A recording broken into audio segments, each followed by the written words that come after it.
Olá amigos, tudo bem? Sejam bem-vindos a mais um vídeo aqui no Talk2Biz. Se você ainda não conhece o nosso canal, está chegando a primeira vez por aqui, o Talk2Biz é um espaço onde eu falo sobre estratégia, sobre gestão, sobre marketing e sobre inovação.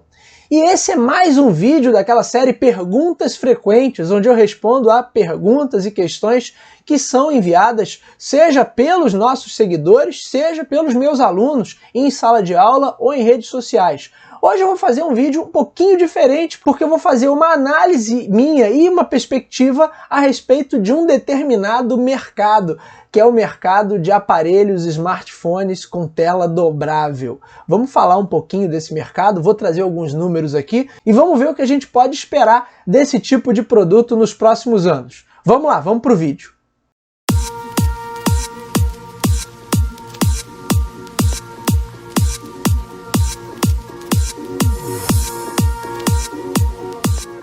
Bom, como eu disse para vocês, esse é um vídeo um pouco diferente porque não foi exatamente uma pergunta que foi enviada, mas uma questão que foi colocada durante uma aula e a gente estava falando de mercado de tecnologia, mercado de smartphones mais especificamente, e aí um aluno, o Lucas Martinez, ele falou sobre o mercado de smartphones com tela dobrável e das perspectivas de crescimento para esse mercado. E aí ele me mandou aqui uma reportagem, eu vou colocar aqui na tela para vocês, vamos lá. O mercado de celulares dobráveis pode quadruplicar até 2025. Essa é uma matéria que foi publicada agora em 17 de fevereiro de 2022 no site Canaltech. Vocês estão vendo aí o print, eu sempre coloco o print das notícias que eu comento, sempre coloco aí na tela. E vamos para o texto para a gente entender que previsão é essa, da onde isso saiu. Isso é uma avaliação em um relatório divulgado pela International Data Corporation, IDC, com uma previsão de aumento anual de 69,9% a cada ano até 2025. Então a quantidade de aparelhos comercializados pode chegar a até 27,9 milhões de unidades em 2025. Então eu tenho alguns números aqui dessa mesma matéria com aparelhos, quantitativo de aparelhos que foram comercializados em 2021. Você tem uma participação dos telefones com tela dobrável de 0,5%, o que dá mais ou menos 7,1 milhões de aparelhos. Segundo a consultoria, esse foi um crescimento de 264,3% em comparação ao número de aparelhos com tela dobrável comercializado em 2020, que foi de apenas 1,9 milhão. Aqui está no texto, o IDC também afirmou que o valor de mercado desses aparelhos deve chegar a 29 bilhões de dólares daqui a 3 anos, ou seja, algo em torno de 148 bilhões de reais numa conversão direta. O aumento registrado no ano passado, 2021, pode ser diretamente atribuído à Samsung com o sucesso do Galaxy Z Flip 3 em diversos mercados. A gente não vai entrar no detalhamento aqui de cada modelo, de quem são os fabricantes, enfim. Acho que a gente tem um principal player, que é a Samsung, que está apostando muitas fichas nesse mercado de telefones dobráveis. Um dos primeiros Talk2Biz que eu gravei, quando o podcast ainda se chamava Business Drops, lá em 2019, se eu não me engano, a edição número 4, a edição número 5, falava do lançamento do primeiro smartphone com tela dobrável. Vou deixar aqui na tela e o link também na descrição do vídeo para quem quiser ouvir esse programa, que é lá um dos primeiríssimos mesmo do Talk2Biz. Mas qual era o meu ponto naquele momento? O mercado de smartphones está há muitos anos sem trazer nenhuma grande novidade. Como é que a gente tem certeza disso? Porque todos os lançamentos batem em requisitos técnicos. Então eu tenho mais memória, mais capacidade de processamento, melhores lentes ou melhor capacidade fotográfica. E aí no ano seguinte, o que eu tenho de novidade? Mais memória, mais processamento e melhor capacidade fotográfica. E mais um ano se passa, o que eu tenho? De novo os mesmos valores, os mesmos atributos sendo expandidos no que eu chamaria de um aumento de musculatura desses atributos. Então eu já tinha memória, eu boto mais memória. Eu já tinha um processador, eu boto maior capacidade de processamento. Eu já tenho uma lente que é capaz de fazer fotos incríveis, mas eu transformo agora em 3 lentes para fazer fotos 3 vezes ou 4 vezes mais incríveis. Ou seja, eu vou dando mais musculatura para o que eu já tenho, mas eu não trago nenhuma característica efetivamente nova. Quando chegaram os primeiros telefones com tela dobrável, isso me pareceu, e ainda me parece, uma primeira revolução que você tem nesse mercado em anos, possivelmente desde o lançamento do primeiro iPhone em 2007, você não tem nada que dê uma chacoalhada nesse mercado e que mude o modelo. De 2007 para cá, todos os fabricantes têm buscado obedecer ao mesmo modelo de aparelho, salvo raras exceções, linhas específicas, linhas especiais, lançamentos muito pontuais que vão fugir a esse modelo que está estabelecido. Qual é o modelo estabelecido? O modelo que a Apple lança todo ano, e desde 2007 tem sido a mesma coisa, que é o quê? Eu não tenho botões, eu tenho uma tela toda touch e eu tento executar todas as funções ali. Antes você tinha flip, você tinha smartphones com tecladinho, isso acabou depois do lançamento do iPhone. Esse modelo passou a predominar no mercado e, salvo raras exceções, todo mundo segue esse mesmo padrão. Quando foi anunciado o primeiro aparelho com tela dobrável, além da questão tecnológica, que é por si só impressionante, é claro que isso também representaria um novo divisor de águas. Mas já naquele episódio, certamente eu coloquei que a grande questão é a utilidade prática que isso vai ter. A gente já falou em vários episódios do podcast, mas eu vou gravar aqui também para o canal do YouTube episódios sobre inovação, e toda inovação depende desse apelo prático. De fato, para que vai servir, se vai ser mais fácil usar, se vai facilitar a vida das pessoas, ou se isso vai possibilitar que novas tarefas sejam desempenhadas com aquele aparelho. De lá para cá, não aconteceu muita coisa em relação ao mercado de tela dobrável. A gente tem a Samsung e mais alguns poucos fabricantes que vêm apostando as fichas nisso, mas é claro que o mercado que não era nada está crescendo. E aí é o ponto, porque quando o aluno me colocou essa questão, ele falou, não, o mercado de smartphones com tela dobrável, ele vai chegar sim, vai chegar com muita força. Inclusive tem rumores disso, daquilo, de uma outra empresa, de uma outra, que podem estar produzindo protótipos com tela dobrável. Eu não tenho dúvida que todas as empresas minimamente qualificadas para atuar nesse setor estão construindo seus protótipos e verificando essas possibilidades. Mas, porém, daí a eu achar que esse mercado de fato vai bombar, vamos lá, vamos com calma e vamos entender primeiro um pouquinho desses números. Óbvio que isso aqui é uma perspectiva. Se o mercado se mantiver nessa taxa de crescimento nos próximos 3, 4, 5 anos, a gente vai chegar nesse número aqui. Agora, esses números não são muito impressionantes, porque na verdade é muito fácil ter taxa de crescimentos altas quando você parte do zero. Eu vendia 1. Passei a vender 2, eu dobrei o meu resultado. E aí eu vendia 2, passei a vender 4, eu de novo dobrei esse resultado. Se eu vendia 1 e passei a vender 4, eu quadrupliquei esse resultado. Então, quando os números são muito baixos, é muito mais fácil que você tenha essas estatísticas e esses percentuais muito expressivos, porque aquele mercado não era nada, ele está nascendo. E sempre que o mercado está nascendo, ele tem taxas de crescimento altas. Passado isso, vamos entender de fato se tem perspectiva. Afinal de contas, eu mesmo admito que a tecnologia é impressionante. Mas agora vamos olhar para fatores práticos. E aí eu quero traçar um paralelo com um outro mercado, que já até foi para o espaço, que é o mercado de televisores com tecnologia 3D. E aí eu vou trazer aqui algumas reportagens e alguns números, começando primeiro deles com uma previsão de crescimento para esse mercado, uma previsão que foi publicada em 2012, e a gente tinha aqui também o relatório de uma consultoria prevendo que nos próximos 7 anos, a partir de 2012, lembrando que esse texto é antigo, o mercado de televisores 3D passaria por um crescimento absurdo e passaria dos 13 bilhões de dólares anuais, números de 2012, para cerca de 67 bilhões de dólares anuais em 2019. Então essa previsão aqui foi da consultoria, deixa eu achar aqui, ou de uma consultoria chamada Display Search. Bem sugestivo, né? É uma consultoria que fala de telas e ela está sendo super otimista em relação a esse mercado onde ela própria atua e acompanha.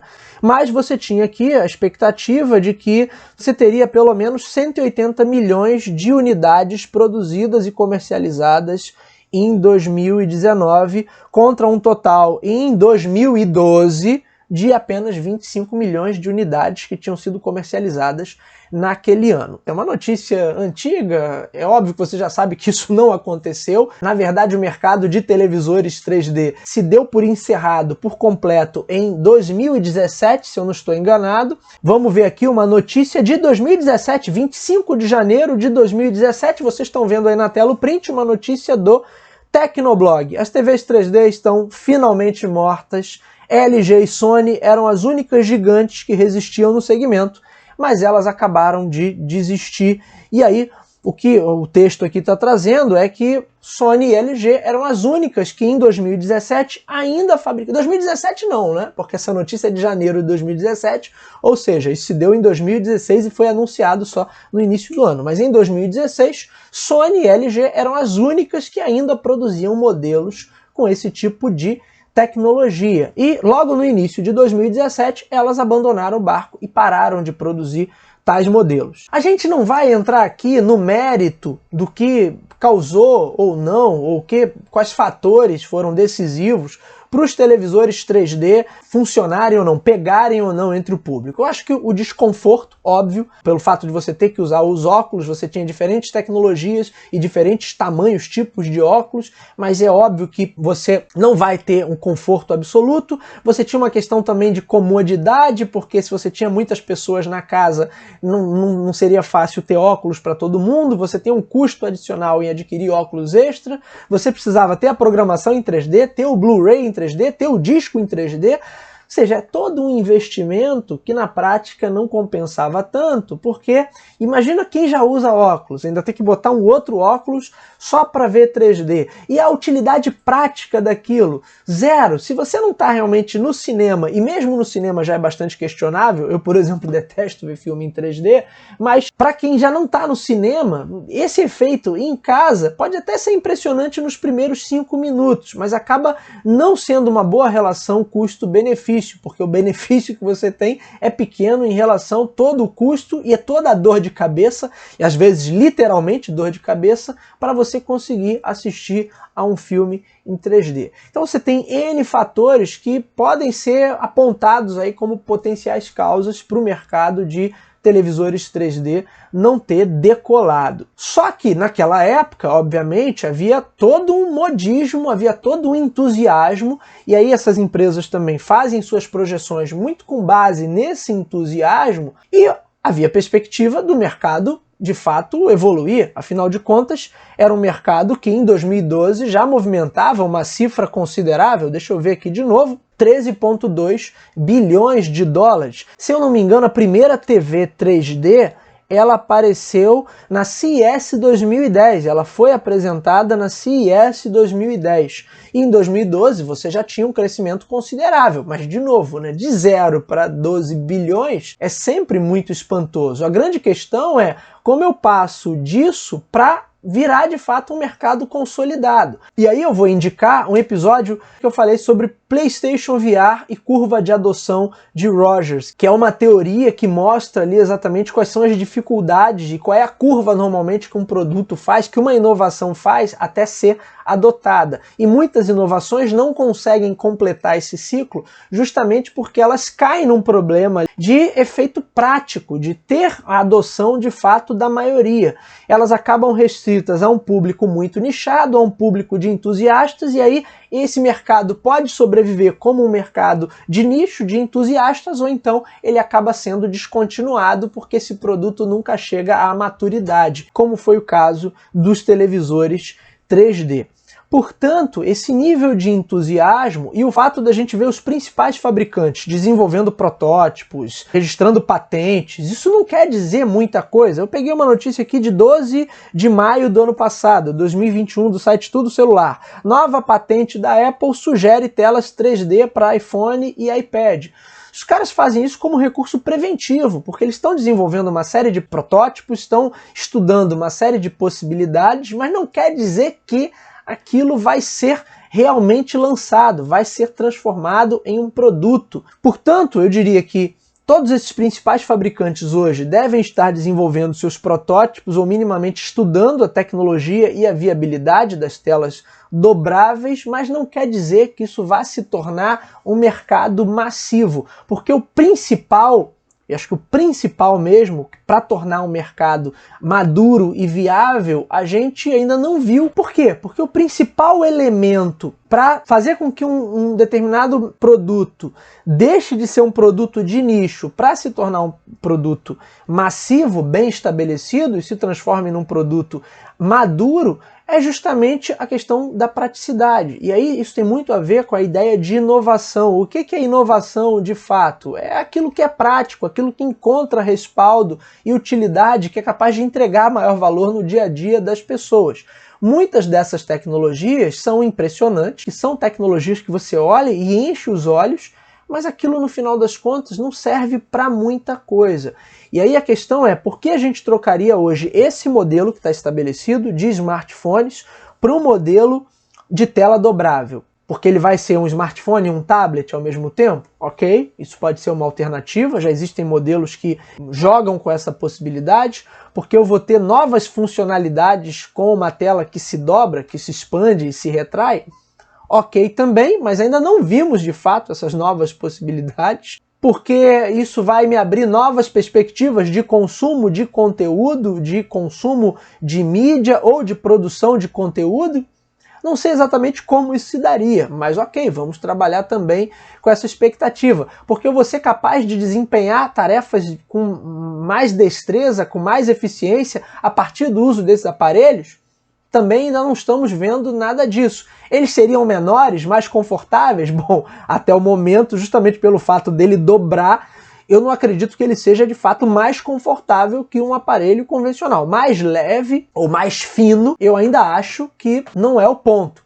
É uma tecnologia bacana? É impressionante? É. Pode de fato representar um novo paradigma? Pode. Agora, já é um novo paradigma? Claramente ainda não.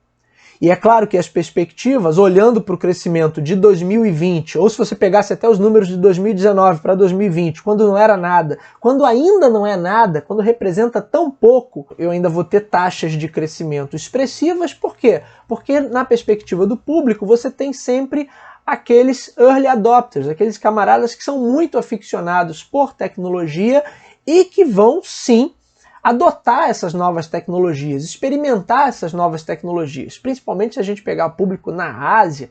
Tem uma galera que é muito fissurada e só eles podem garantir um mercado. Se a Samsung ou outro fabricante desses criar uma base forte, só a China, Coreia do Sul e todos aqueles países ali ao redor, já é o suficiente para eles se tornarem inclusive os telefones mais vendidos no mundo.